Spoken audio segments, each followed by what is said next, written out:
Hey there, everybody. Welcome to a new discussion breaking down the NBC fall schedule with a number of big takeaways in here. If you love This Is Us, if you love the Blacklist, supposedly they're going to be back on the network this fall, with the operative word there being supposedly, because who knows what's really going to happen. But if you want to check out the entire fall schedule in full, we'll put a link in the description below to the article breaking that down. But here, we're going to go through a number of the things that really surprised us or caught us off guard. And I think we're at an interesting spot where fall schedules, because of everything going on, they're a little bit more newsworthy than they often are. Before we get into it, if you guys do like this video, give us a like, subscribe, and hit that notification bell so you don't miss any other updates. So the first thing we want to talk about is that there is only one new show on the schedule coming up. And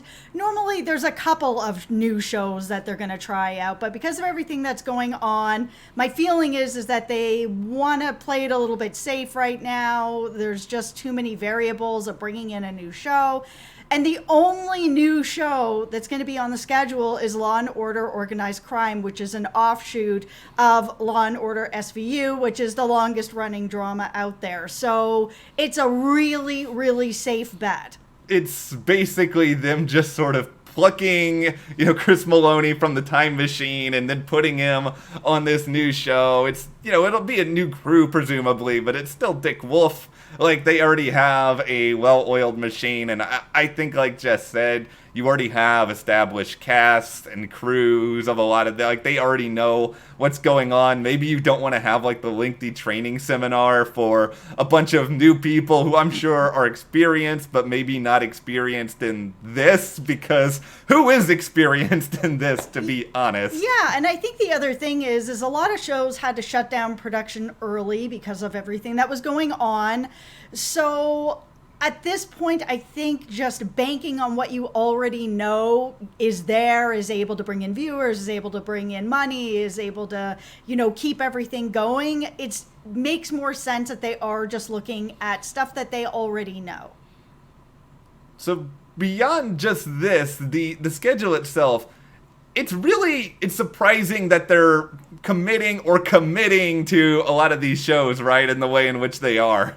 Yeah, because while California has opened up production on June 12th, so that was a few days ago, we're still in June, and in June is sort of when people are still on vacation. Yeah, writers' rooms are open, things are kind of going that way, where people are able to still do that on Zoom or through phone or whatever's going on, but really production normally doesn't get back until probably next month.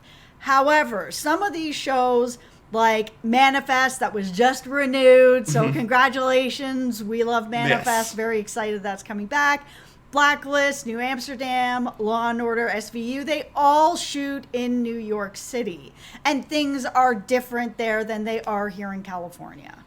It poses a weird conundrum, because I know NBC, they're not writing this stuff out in blood. I mean, they can change it depending on, are things safe in New York? Are they not safe? I have not been network executive man for NBC over these past couple of weeks, so I'm not having these conversations where, you're calling up people and being is filming safe? But I assume that the executives in the studio have at least talked to officials in New York and been like, hey, do you think this is a chance? Because why would you give us false hope otherwise? I don't know. We saw Survivor say that they're coming back in the fall, and that's with international travel. So I think people are being hopeful at this point when they're putting out their schedules that this is what they would like to be able to give us. Whether or not things change, we don't know what's going on. So this is what they want to have happen in the fall. And fall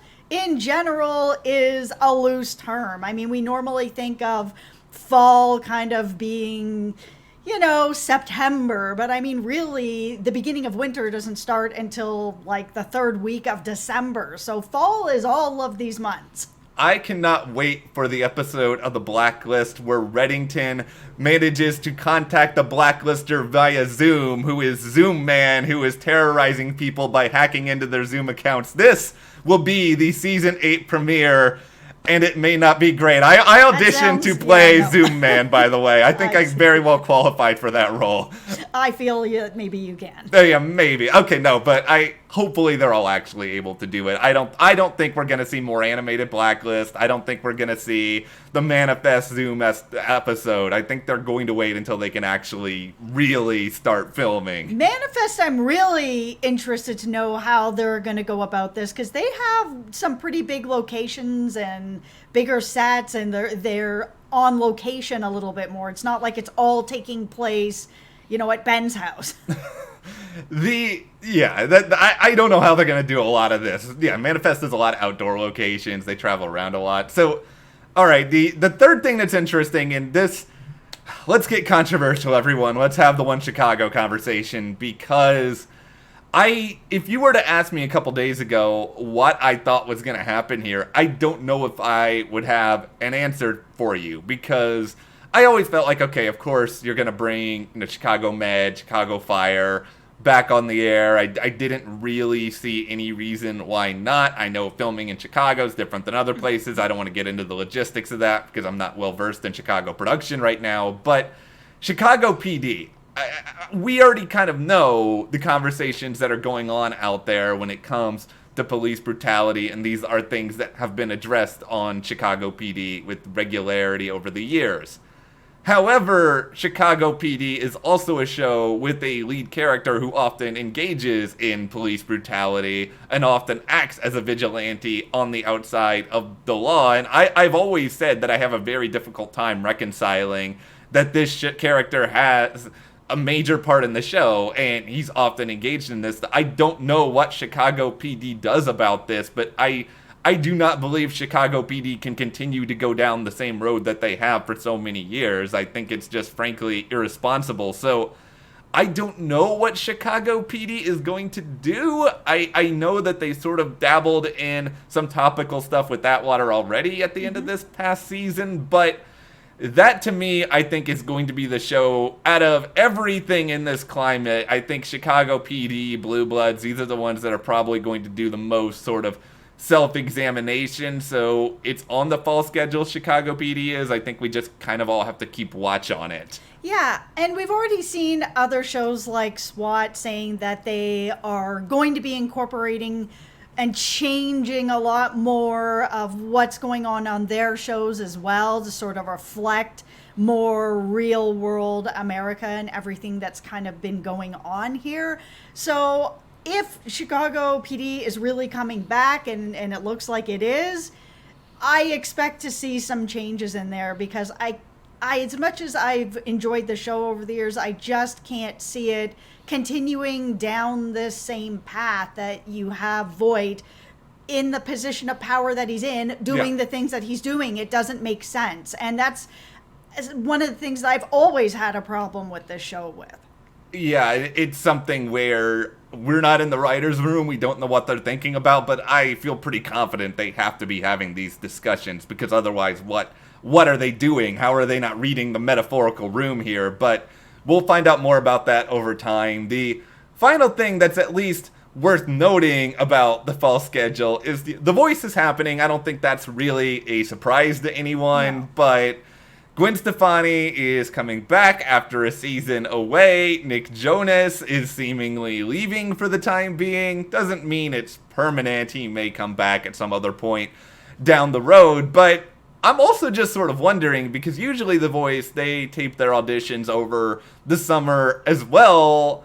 How do you really do that in this current climate? Do you just sort of cross your fingers and hope that you can wait until things are opened up? Or do you try to do like Zoom blind auditions where you don't have the big red chairs? Do you just have the coaches covering their eyes and screaming, I want to turn around? Yeah, and I mean, it is possible that that's it. Or they have blank screens and they can't see who it is, but they can just, here's a little bit of tape over the camera. I don't know. I mean, they already had their live shows go through like a Zoom type thing, and there were some problems with that, Yeah. to say the least. So I'm not sure how they're going to really be able to go about it. Again, some things are starting to open up in production, and normally June is a time that is still technically kind of vacation time. So I don't know. They may be able to do something. Kind of depends. Maybe just no audience. I have an idea. All right, so Are you back being Zoom Man again? no, the Zoom Man is not coming over to The Voice. He's Blacklist exclusive. I But see. instead, though, you get all of the coaches blindfolds, and then you give them, those big red clown noises that honk. You have them do that, and then when they like it, they just go honk honk, and then that's their manifestation of turning around, and then they just throw off their blindfolds. Okay, you can see yourself out on that one. You guys can have that one for free, producers of The Voice. You're very welcome. The Voice Clown Edition coming to NBC this fall. I feel like I'm getting clowned Okay, right see, now. no, the Clown Edition Zoom Man, we have come up with great stuff for you in this video, NBC, but we got to get some great stuff from you guys. What do you think about the fall schedule? Are you excited for the Blacklist? Are you surprised that This Is Us could be back now, given that weeks ago John Huerta seemed to be saying that it could be pretty much forever until they get back to work? Yep. Let us know all your thoughts in the comments, and if you do like this video, give us a like, subscribe, and you can support us further by checking the link in the description to the store, and we'll see you here next time.